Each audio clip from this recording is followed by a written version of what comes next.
Huh? I have extra pen. I want that pen. There might be a chance of Sure.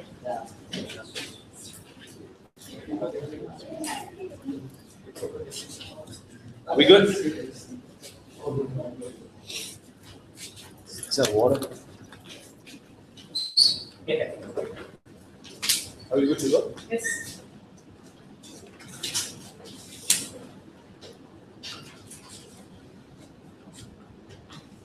Madam Speaker, it's an honor and a privilege to speak on an issue that is very sensitive to my heart.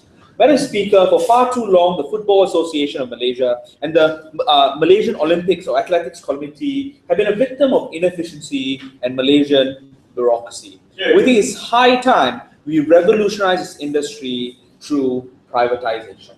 We think that this policy is an extension of existing privatization that we already use. For example, in certain sports, we already use private facilities. In fact, coaches or the employment of coaches are already private. What are we going to do in today's debate? Number one, we think that the same way how administrative role are given in the FA or anywhere else, we will set out a bidding contract where the highest bidder will be given the chance to run the club. Any form of national budget that is allocated for the industry or the sport or for FAM for that matter can be employed, right? And secondly, we think the same regulations that every individual has. For example, it means if you're caught of doping, if you're caught of bribery, obviously your chances of bidding will be you won't be eligible for the bidding. Thirdly, we think, ladies and gentlemen, we can set a KPI. Second of all, we can also facilitate elections of this board member by taking in views of the players' union, like the election of the NBA commissioner in America. The Ministry of Sports will exist as an advisory role. This is not something that is very, very, very revolutionary, ladies and gentlemen. In Chelsea, right, Jose Mourinho is the guy, or in his team, run the club, ladies and gentlemen, while the Russian millionaire owns the club, right? So he acts as an advisory role while his team runs the administrative mechanism, right? I have a few arguments in my speech. Number one, how we improve the administrative mechanism in sports. Second of all, I will talk about how do we improve the talent pool in Malaysia. Third of all, ladies and gentlemen, why private calculus will improve the situation on the ground. But before that, yes, sir. In your proposal, where do the ownerships of these associations lie? So you will be able to supervise. You will be Football Association of Malaysia. You will be in the administrative body. The clubs will be run by Selangor, Selangor and all of the other leagues are already privately owned. So that's what I think that should clarify. We think right now the ministry is the one that supervises the FAM, and in fact the leader of the FAM is, if I'm not mistaken, the Sultan of Pahang. Right? So how do we improve administrative mechanism? Number one, the systemic problem in status quo is that, right, among a lot of young people do not venture or develop themselves within the sports industry. They move out. We think, ladies and gentlemen, with privatization, we think the pay or income scheme will be improved. And most football player, the margin of the best player and the worst player is very little. We think the employment of private industries means that we can move away from the bureaucratic selecting process that currently exists in Malaysia. That's why a lot of players don't end up playing for Malaysia, ladies and gentlemen, because the process is extremely tiring. The selection process is extremely, ladies and gentlemen, discriminatory. We think with an employment of, with a private administrative body, we think we can institutionalize things like drafting, where more young people will get the recognition and a good talent pool can be awarded to the system, ladies and gentlemen. What do we do with concept called drafting is that we create sustainable talent within the system. We think talent search is much more better. In Malaysia right now, we just depend on competition on district level and state level to find these athletes. Where in fact, there are a lot of people that are highly talented, but because of economic situation, are not able to come out. Under private motives, we think this kind of problem can be solved. This means sit matter. That means there will be more initiative for these people to hunt and search for the best athlete possible. The reason is because if I'm able to find the best athlete from someone who's in a very remote village, ladies and gentlemen, The turnover is a profit that I make. If, for example, if this person ends up playing for a very big club in overseas, I'm able to make that margin. And these are the type of things that we are able to do. We are able to develop talent in that sense. But you have a problem. So who exactly controls the revenue and profits of these? Will it go back to the ministry or these private owners who own this? No, so these people obviously will run the body. The CEOs will have a pay and a chunk of profit, right? But the whole revenue will still be within the system. The reason why Abramovich does not make a huge amount of money from Chelsea is because all the revenue stays within the club and the body, and that's not an issue in this debate. But secondly, privatization means, ladies and gentlemen, that you get a lot more endorsement. And this is something that the Malaysian industry lacks. NBA has a huge endorsement from Spalding. The England rugby team, ladies and gentlemen, is sponsored by O2. This will mean that it will incentivize for players to stay within the system, given that endorsement means more money, and more money means more income to the people. Yeah. Secondly, we think a lot of costs can be reduced because sports is a very expensive industry. Like, of course, the national team in Malaysia have all the instrument and infrastructure, but if you look at the outskirts, our infrastructure is really bad because we can't afford to gamble it. And these are the type of risks, ladies and gentlemen, that private corporations will do and were able to do. And we're talking about endorsement. We're also talking about an invitation of good coaches to stay within this country. The recent Thomas Cup was won by Japan. And the coach of that team, ladies and gentlemen, was a Kelantanese who did not get a spot to coach in a Malaysian team, but who went to Japan to coach Japan to win the Thomas Cup. These are the type of incentive we give for people to stay within the country. The third argument is what are the profit incentives that will exist within the system. We think they will be incentivized to do well, and there will be a good pressure, because if they do well, there will be other corporations who will be interested in replacing them, ladies and gentlemen. The problem with Malaysian is that there's a haphazard structure, that if something goes wrong with the Football Association of Malaysia or the national team, we put in the blame on the coach. We put in the blame on the supervising manager. And this type of transfer of liability is not good. Under our paradigm, everyone is pressured to perform well, because if they don't perform, we will be able to replace them. Last idea, let's look into how do we affect performance and good performance to exist. Not only we affect player search, ladies and gentlemen, not only we are able to create more funding, we think we are able to pump in money into research and development. Why is this important? The American swimming team developed a technology called the shark swimming suit, which it can reduce friction, ladies and gentlemen. Its cycling team was able to revolutionize the helmet industry. These are the type of money and research and development that we could pump into in order for us to improve sporting industry. Malaysia highly needs that, because we are dependent on technology from other countries in order for us to do well. Ladies and gentlemen, it's high time we change the way we manage our sports industry. For the country, I'm extremely proud to propose.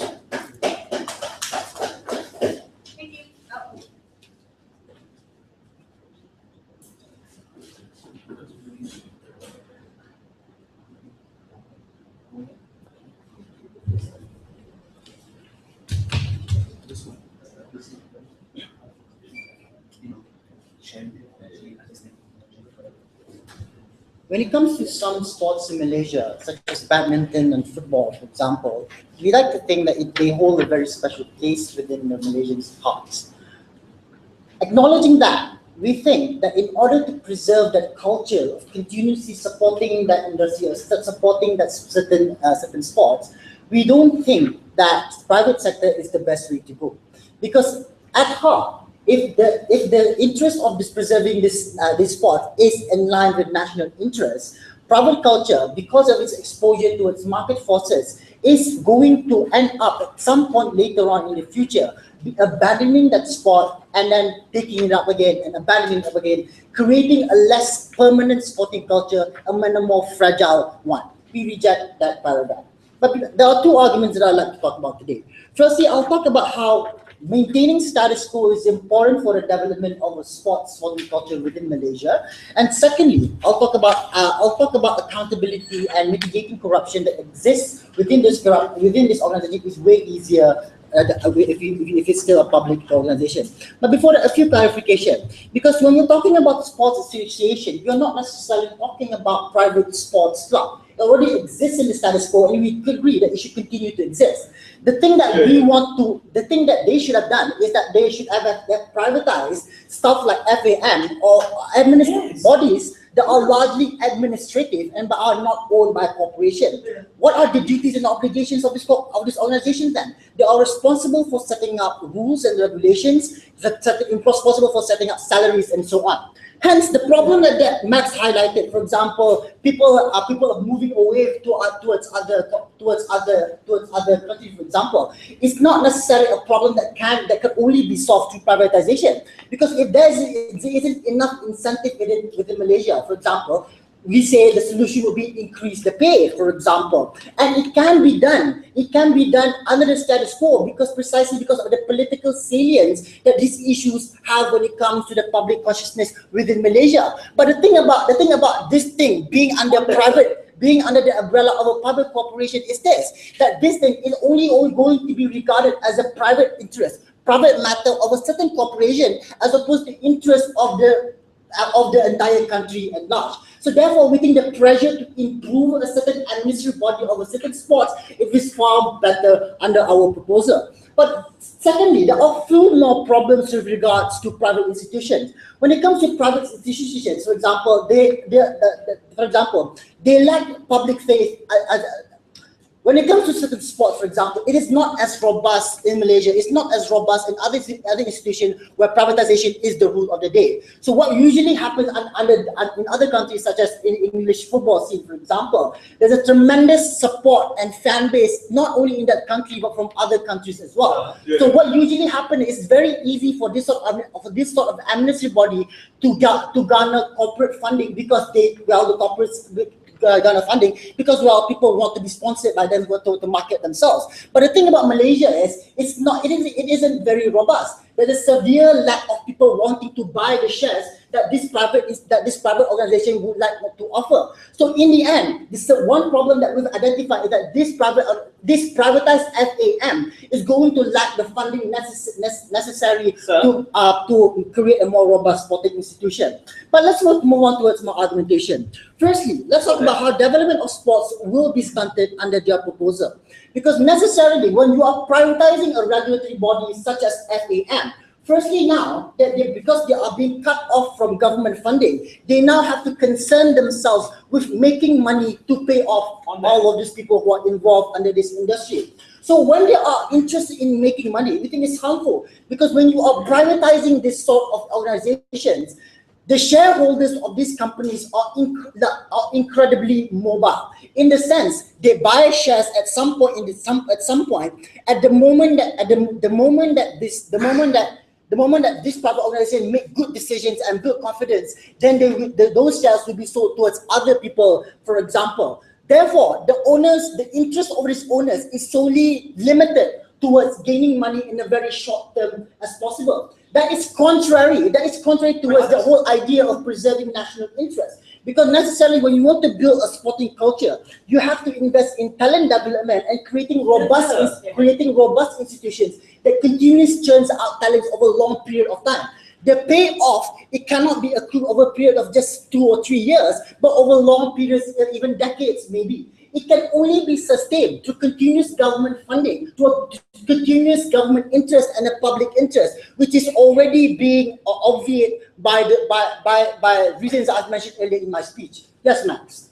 So we are not opposed to government funding. The NBA, the NFL receive government funding as well. The debate is, why is your system is far much more efficient in finding talent and improving the administrative of the sports? Max wanted to talk about drafting, for example. But drafting in itself is contingent upon the sort of institutions that only governments can create, to competitions in schools, to competitions in universities. Yeah. These are the stuff that only governments can do and try to cultivate and preserve, even if there is no funding by other shareholders. So when you talk about drafting is an additional mechanism that can be added onto the status quo. It doesn't necessitate a privatization of this institution. But on another level, we think it's also incredibly easy because they want to make short-term profit. It's incredibly easy, for example, for them to lift quotas of imported players. That's reducing the relevance of this football culture towards the people at large.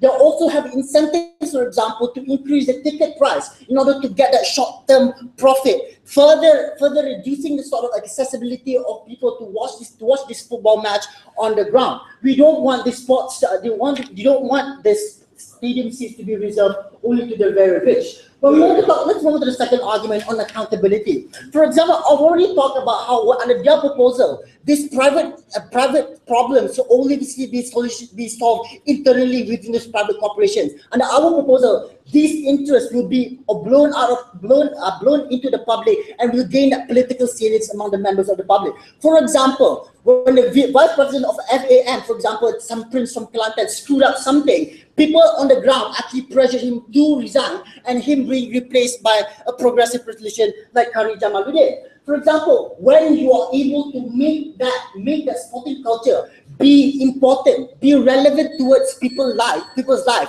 only then can you preserve the national interest that people have towards preservation of this culture, towards preservation of this sports. For all of those reasons, I'm very proud to oppose.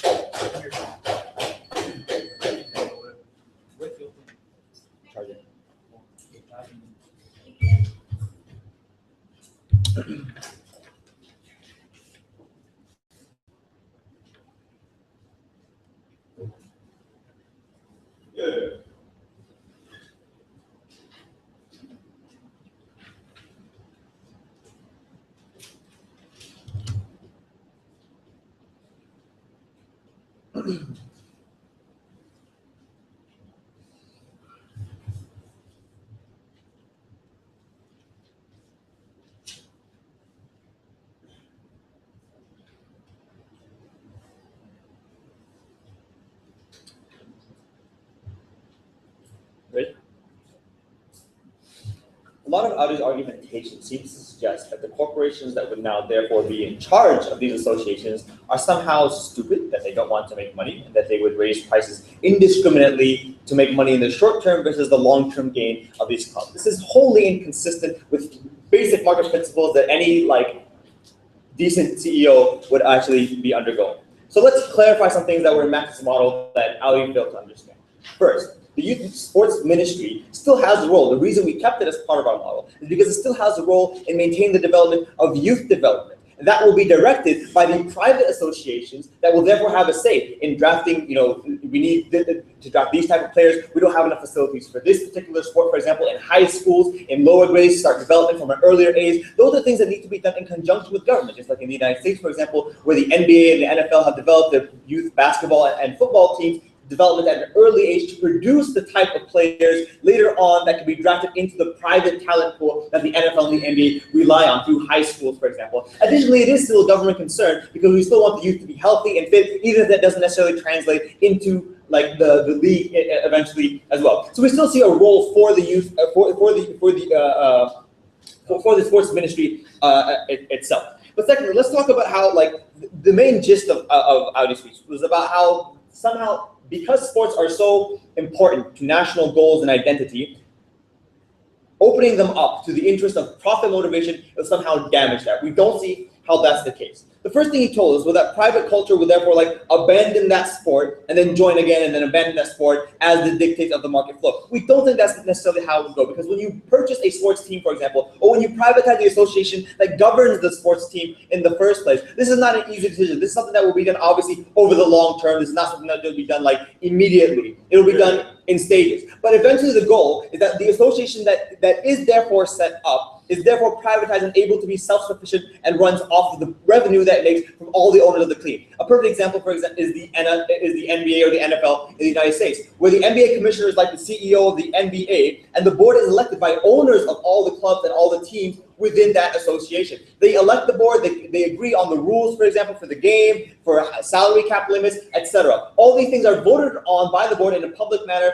The fans are able to be aware of that. We don't see anything wrong with that. This is also a long-term plan because obviously in order to make money and to make revenue off of this, you want to retain a certain fan base within the country to consistently come to the games, to buy merchandise, to buy jerseys, to come to the games, etc. These are obviously the lifeblood of your sports team, particularly if it's so important to national identity. That's something that you're going to want to maintain. So we don't think there's any incentive for CEOs to make short-term decisions at the expense of the longevity of the team and of the sport, because it goes against their profit incentive in the first place. This goes on to the second idea of how the national identity is therefore linked, because Audi told us that some sports don't receive the attention that they deserve and might therefore die, or like certain clubs, for example. But we think the market force dictate is actually something that's beneficial on our side, because this means that sports clubs that perform well will have higher attendance. It means ticket prices will actually influence the decision-making of the management in those clubs, because they can't just necessarily rely on government funding to bail them out, even though the clubs are necessarily underperforming. If fans are so die-hard about their teams, they will come to the games regardless. They will purchase that team's merchandise. They will buy the jerseys. They'll watch the games on TV. They'll be advertising a commercial rights that will be sold. This is something that will be generated for the economy, and that will necessarily happen if there is a consistent fan base. But if, however, as Ali wants to tell us, there are sports or certain clubs, for example, that don't have that fan base, that don't have that sort of support, then those clubs will necessarily die out. And that's necessarily a good thing, because we don't want that inefficiency clouding up the rest of the sport and the rest of the league, in order to make some certain clubs survive at the expense of the better clubs that may have a potential to actually accomplish something in the league, but we therefore inefficiently direct our money to the other clubs that don't do as well. We think that's bad on their side. Audi has a question. How do you suppose an administrative body such as ADN, i.e. not sports club, make money? Well, here's the thing. Once it becomes privatized, the owners of the club will therefore vote on the board that will direct them. So the rules and regulations for the league, for the sport, will be directed by the owners of the club, which will, in turn, be directed by the dictates of the fans of the sports themselves. We think that works in the status quo in many countries around the world. So then the other argument that was brought forward was that the interest in making money is harmful, because shareholders are increasingly mobile. They'll sell their shares off, and they make money at the short-term expense. But, that's just something to do with business in general. Yes, they sell their shares. Other people still own the shares. They're making money off of it. And when you see that the shares are being bought and sold on the market, this increases the value of the stock of the company, of the association itself. That's not necessarily a bad thing. We don't see how that's bad in society. But then if you want to tell us that therefore in the same breath that they're going to raise ticket prices and reducing accessibility, we don't think that's going to happen just so they can have some box seats for the CEO of the company and sponsorship. We think this, if it leads to more sponsorship by reserving a couple of box seats, for example, for VIPs, for example, that's something that's beneficial for the club, because that way it'll also make money. But that doesn't mean it's going to sell it's going to block off the entire stadium in order to just give it only to the VIPs. We think that's ludicrous. Finally, let's talk about the political salience that Audi wants to talk about, where now these clubs are now going to be politicized. Here's the thing: the role of the youth ministry will be working in conjunction with these associations in order to achieve the best results, in order to be able to draft the best players efficiently without corruption, meaning that we won't be seeing players handpicked because they know someone in government, for example, or because they know somebody who works on the board that will get them into the club, even though they may not necessarily be the best talent. The same thing goes for coaching staff and people that work on the association themselves and in these particular clubs, and the rules that will be dictated will no longer be by the government. There was never any response that we hear from Audi regarding all the points that Max brought up to you about how the sponsorship will help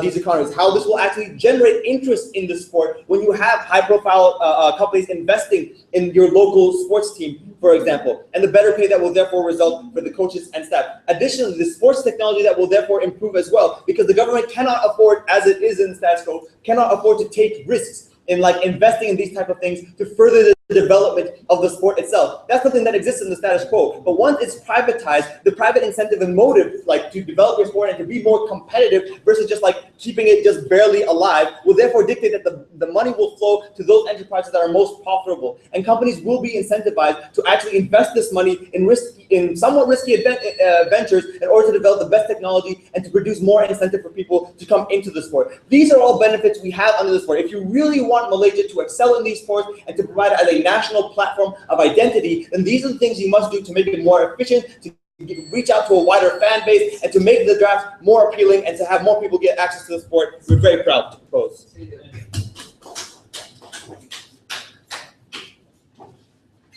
Thank you.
OG is losing when they concede to the idea that we're turning sports into a business, right? A business which is going to be owned by shareholders and CEOs whose only incentive is to receive the money benefit of the actual investment they have made. We think it's not appropriate to turn a sporting culture into something which can be determined by the marginal benefit or the marginal cost of the investment you have made, and to be able to risk the sporting culture of a country just because you want the investment, or just because you want endorsement, or you want some cool sharp technology. We don't think that's something that we should be concerned about at all, right? So what are the issues I want to tackle in today's debate? Number one, how are these corporations actually run? Because this side seemed to be very confused. They conveniently placed the model in such a way where they were conveniently shut off all government involvement when it came to training, when it came to hiring trainers, when it came to recruitment, whereas all these things under status quo can already be outsourced and done efficiently if we hire private contractors.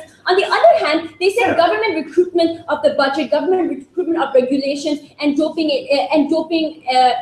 regulations, and all these things will still be scrutinized by the government. We think it's very weird that all these government influence will still exist in a privately administered sports association. Therefore, at the end of the day, we have to analyze how these corporations are run.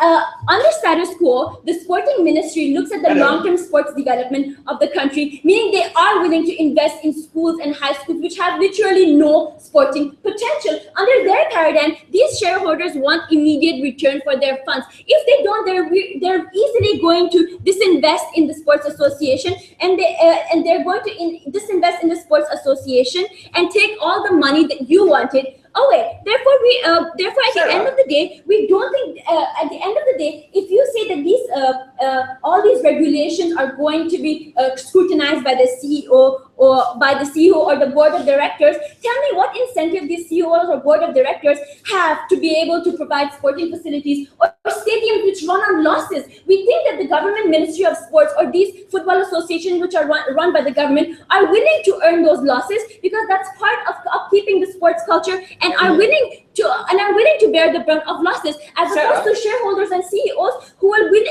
ready to scrap any program that doesn't give them the benefit that they want, right? So moving on to that, how do you actually improve quality? Because that's what their main concern was. Number one, they wanted us to improve recruitment, and secondly, they wanted us to get more technology, and wanted us to get more technology, and wanted to sit down, wanted to get more technology and endorsements. I'll deal with endorsements later, but first of all, if you want these private associations to improve quality, they're going to build extremely expensive stadiums, advertising. They're going to want to import contracts for holding international, for example, international sporting events or friendly matches with other countries, which are necessarily expensive. It means this requires the exclusive money which they can raise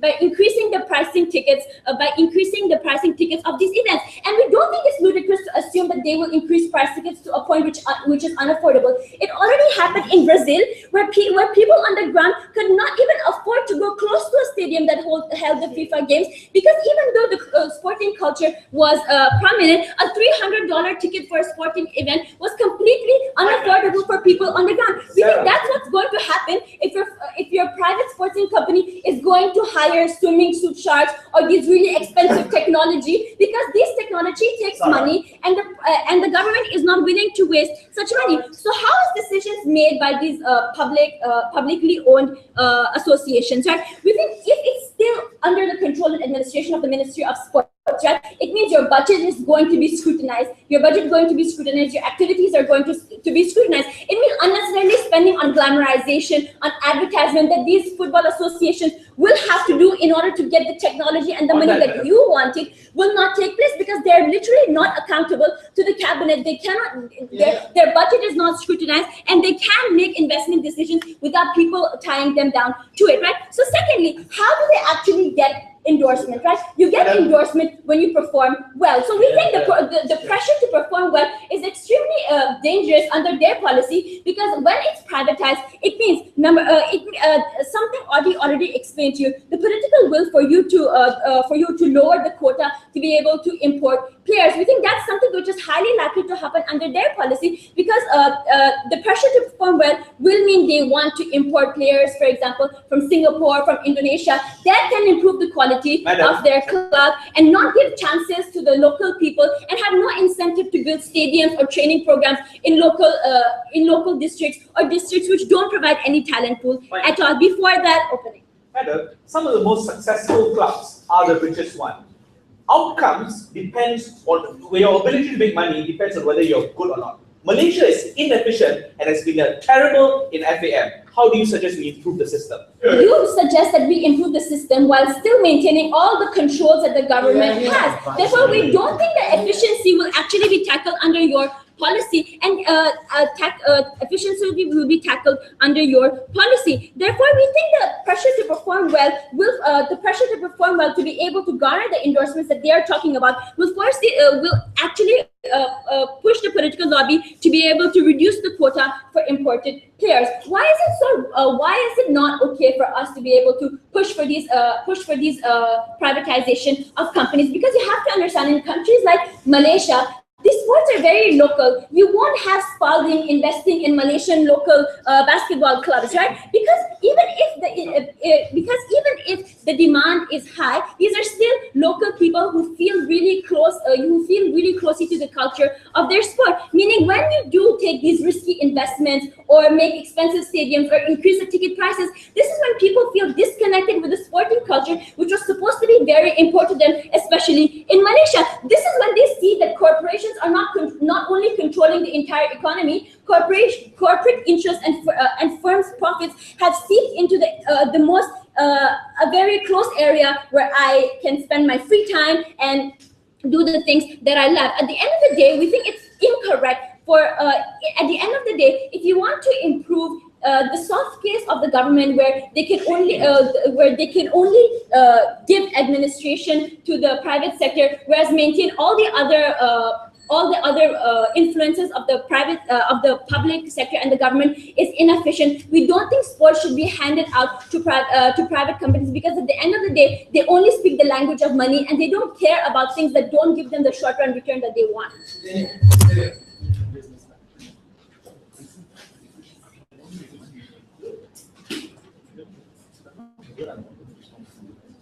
Thank you.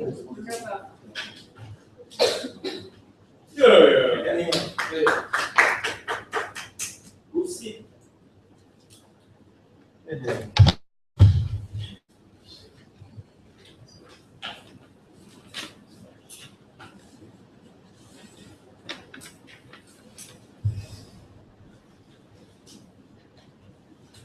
We don't think that private investment will harm the sustainability of sport, as what opening opposition would like us to believe. In fact, we think it makes sport more sustainable in Malaysia, and it makes Malaysia a better and a bigger hub for international players, and it develops the current we already have. We think this is definitely better achieved, and they have failed to prove how this doesn't happen. And even if they have, I'll take it apart in my extensions. But firstly, one response, because all the other issues are all clashing with our extensions. Firstly, the only real thing that they said about the harm to national interest is that the ticket prices will go up, and administration would somehow be inefficient. I'll deal with the administration part in my extension. But first, let's deal with how this harms the people on the ground, the fan base, and all the other things that they wanted to talk about. We think any logical investor, given the nature of a sports investment, which is generally long-term in nature, and that it's not speculation. You don't sell your shares, you don't buy your shares, buy like 100,000 shares in a sporting club or a sporting association for that matter, and you just ditch them 2 weeks later. That's not how it works. They stay for the long term, and then the incentive, the direct incentive is there for them to contribute to the sport. The direct incentive is there to contribute to not just the sport itself, but the future development of the sport, in order for their investment to be sustainable, given that it will not bear fruit and it's unlikely to do so in the short term. In fact, it's likely to decline slightly in the short term, and this is what we think puts off narrow-minded investors who just want to speculate in the first place. Because if the value of sports is such that of a sports association Malaysia is such that if the unsustainability in the club itself leads to a decline in performances, and this naturally would lead to a decline in value. This harms the investment itself. We don't see how it's the investor's best interest to do so. But okay, a second rebuttal on this idea of ticket pricing. We think that the sports investors understand the importance of a fan base because A is a necessary source of revenue, and B, without a fan base, you're never, if the home fans, the home citizens of Malaysia, for example, would support a Malaysian football team, we don't see how you're going to be able to spread to guarantee Malaysians that fans will travel to support Malaysia in other international tournaments, which is bad for the sport and bad for the players, and also bad for Malaysia's reputation on a global stage, I might add. But also, even then, we tell you that it's not in their best interest to raise the ticket prices because their revenue overall will fall, because less people can afford to watch these matches now. That is why, Madam Chair, when owners like Chelsea and Manchester City, when their owners took over, ticket prices remain comparatively lower, Mr. Speaker, compared to other football clubs. That is why Manchester City now has one of the lowest ticket prices in England, despite having a foreign owner. So, but before I move to my three extensions, yes. Government organizations invest in stadiums that run on losses, Yes. that run on losses, in order to prop up this organization for that kind of sporting culture to be prominent. Private interests have none of that. Okay, look, private interests do have that, and I'll tell you in my extensions how. It's really not important, POI. I'll tell you in my extensions on a few levels how the overall infrastructure and the overall training facilities for the betterment of the team and the country is better accomplished under private sector. Okay, first extension on how private investment further ensures the sustainability of sport. This clashes with opening opposition because they said somehow it will not. Okay, firstly, right, we tell you private investment is continuous and long term in this sense. In what I mean is investors know what they're getting into when they invest in a sporting association or sporting club as a whole, because we tell you that private investors will prioritize funding to the team, because the only way to get profit is A, through marketing, which comes when the team performs well, and B, through direct performance, like incentives, like through revenue, which the team earns from doing well as well. So in other words, it is in investors' interest to ensure that the club performs well. That's the premise of this argumentation. So therefore, on a second level, any reasonable investor who is wise enough to know to do the right thing with his investment is aware that better training facilities, better coaches are necessary in order to achieve this outcome. Madam Chair, this means that they're more likely to put money into the equipment that he wanted to talk about in his POI, like better training facilities, better stadiums, better coaches. This is more likely to happen under our paradigm, because we tell you this. Look, again, the example of Manchester City, right? Recently, they built a world-class training center just to develop players, young players, to prevent the sort of problem that you wanted to speak about. Now, what they do have is they have a world-class coach, they have world-class facilities, and this in itself is an attraction. This increases the fan base. Not only does that happen, this improves the team's performances on the pitch, and this is the kind of thing that will guarantee them more revenue. So we tell you, it's a really complete picture, because they know what they need to do to improve the sport, and they're going to do it because of their investment. Sit down. But okay, secondly, right, if the association, like this is also dealing with the issue that they talk about, if the association makes the right decision, they think that speculators, like investors will behave like speculators to sell shares, or that we tell you this, for a very basic response, investors will stay, simply because when your investment is doing well, you've put in so much money into it, and you build it for the long term, you're going to want to see out and reap the maximum profit from this investment as much as possible. And also, Madam Chair, Kari Jamaluddin himself said, if the sports in a certain, if an individual sports does not do well in Malaysia, the money will have to be forced to be transferred to other sports. This means the harm here is that sports that are generally not performing well on global stages in Malaysia right now are in danger of being harmed and going and not being part of Malaysian culture and Malaysian sporting events anymore. What this does now, Madam Chair, is that by privatizing, you ensure the sustainability of sports on a broader scale, not just one sport, a popular sport that Malaysians like, but all sports, like sepak takraw. Just because we don't do well in one tournament, the Malaysian government may want to change the funding and cut funding, no thank you, Audi, but that doesn't, but private companies would have the incentive to keep the sport and develop the sport, and at the same time develop our country's reputation in the sport, and that's a good thing, definitely, for all of us. No thank you. But on second extension, right, on how second extension, how the national team would directly improve, also clashing with them. They said that foreign players are more likely to come into Malaysia and play football and other sports for our country. We think this isn't a bad thing. This is a good thing, because when private private-owned companies hire foreign players, we think local players get more competition and exposure to international experience and tournaments in the first place. This is good. This improves our national players, our existing national players, and this also improves the quality of football in Malaysia and the kind of and also FAM's preparation in terms of international tournaments. This is good on all fronts, manager. We don't understand what he's getting at here. But how would the national team improve in the future? We think that given the amount of investment and players and sustainability that is in place, we think investors will have a plan we think investors, it's only in their best interest to have a plan to incentivize people, incentivize players to stay for the future, or to ensure that youth development is carried out successfully in order for their investment to be stable. Because what's the point of building a £600 million stadium, Madam Chair, if you don't have the right players to play, then you have to put more money in there, suffering loss in the first place. We don't think that necessarily makes sense. But lastly, on this idea of on the Malaysian political system, we tell you that given the corrupt nature of the Malaysian state authorities and how money is currently being mismanaged, which is probably one of the reasons why Malaysian sport is so poor in the first place, we think that every year we see a huge budget, a huge amount of money going into sport, but yet we don't see the outcome being achieved. We think that it is time only under privatization, Madam Chair, when you have a better quality of players, better selection, maybe a culturalism Malaysian, but an outcome that favors all Malaysians because the sport is better. We think this ultimately benefits not just the club, the association, but all Malaysians, and we definitely have a larger fan base and better representation on the international stage. We're proud to propose.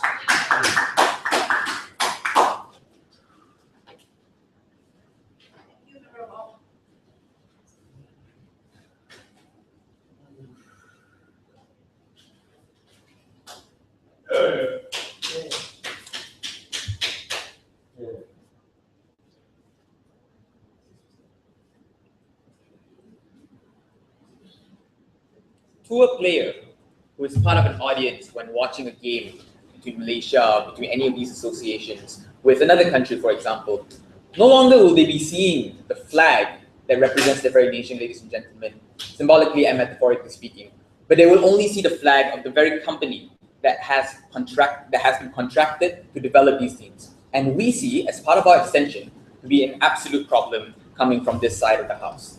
What am I going to talk to you about? I'm going to talk to you about essentially one extension with a few different levels. I'm going to talk to you about the association of the spectators, or should I say the citizens of the country, to the very identity of that state in the international community when it comes to sports. So before that, a few things that I need to respond to in regards to the government bench. Firstly, let's address this whole policy in regards to profit when it comes to these private companies. We have to concede to a very wide extent that the very fact that this policy passed, that will lead to the autonomy of these private contractors or these private companies to be able to alter their policies in order to garner profit, is the fact that we are very troubling with. And the reason for that, ladies and gentlemen, is because no longer will any of the actions or most of the policies that come when it comes to these sporting companies or private companies would be in regards to the interest of the nation in of itself. Like, for example, in regards to selling merchandise, as explained by opening opposition, it's a legitimate concern. Because regardless of whether they want to protect their revenue or not, Madam Speaker, the fact still remains they have the ability or they have the choice if they think that that particular investment for that particular merchandise is going to be successful or not, they can still have the ability to increase that price in order to garner profit. And we think because of that alone, ladies and gentlemen, this autonomy is extremely problematic. But let's talk about the few things that came from closing government. Let's talk about investment first of all. We think that the claim that investment will be long-term and they will not pull out of this investment is false in a few different reasons. First of all, the development of a sporting team or the development of any progress in regards to the performance of a team is contingent upon things that are not objective. It's completely subjective as to whether a sporting team can be developed or not. Like, for example, you can have proper facilities, you can have proper stadiums, but it does not necessarily mean that you can guarantee at an utmost certainty that this will not be regarded as a risky investment. But more importantly, this is also coupled with the fact that when it comes to a private company looking for things to invest, Madam Chair, there are other alternatives for them to invest in. So we think once they consider that there are more sustainable investments, they are more likely to consider options that are more sustainable as compared to a sporting team. And that's when we have to consider why exactly is it subjective for a sporting team to develop. The reason being, first of all, it's completely subjective as to the development of the biological state of each of these players, or for example the state of the competitive state of their other opponents, for example. These are all things that are constantly interchangeable, and technologies that are used by this particular company and and countries or teams from another company, for example, is also completely different. So no one can ascertain with utmost certainty that the development or the performance of a team, for example, would be able to be completely ascertained. And we think this is enough of a reason for a lot of these companies to use an escape route and use and invest in other alternative investments, like for example, maybe perhaps food and beverage, jewelry, gold, a lot of different things that are much more sustainable and constant as compared to a sport. No, thank you.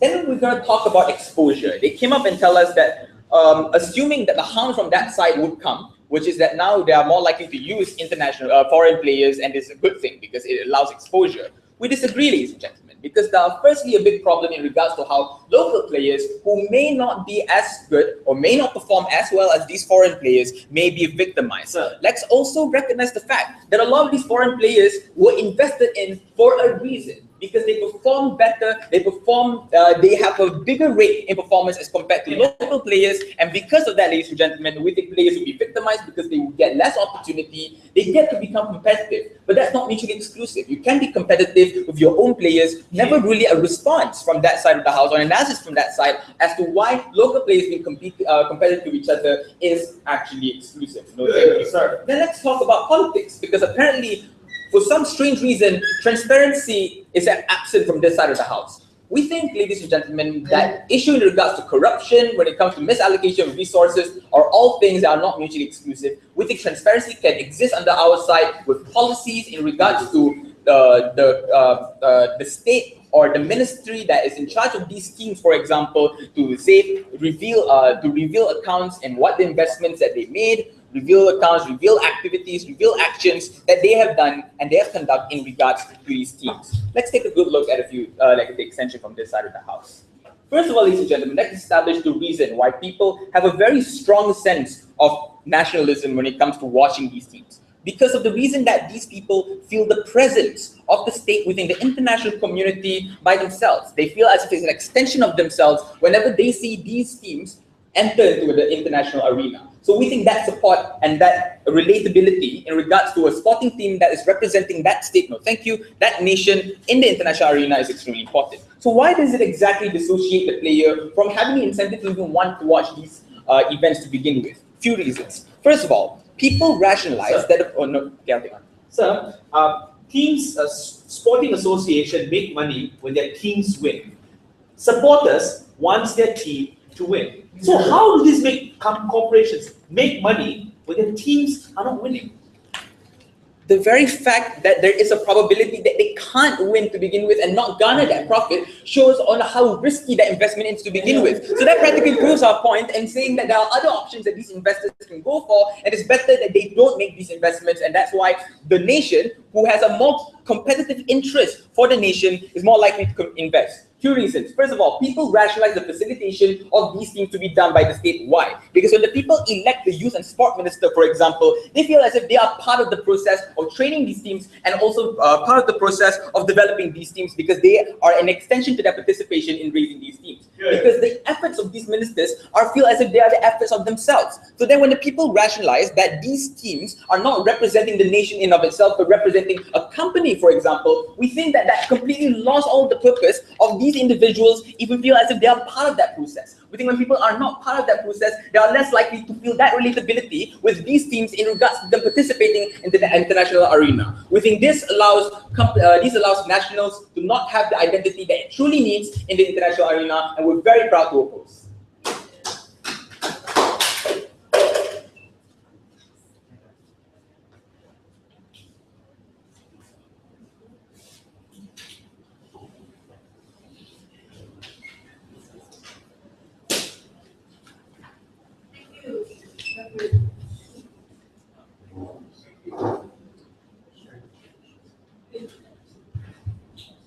Madam Chair, I'm going to quickly start my speech by dealing with side closing opposition's extension.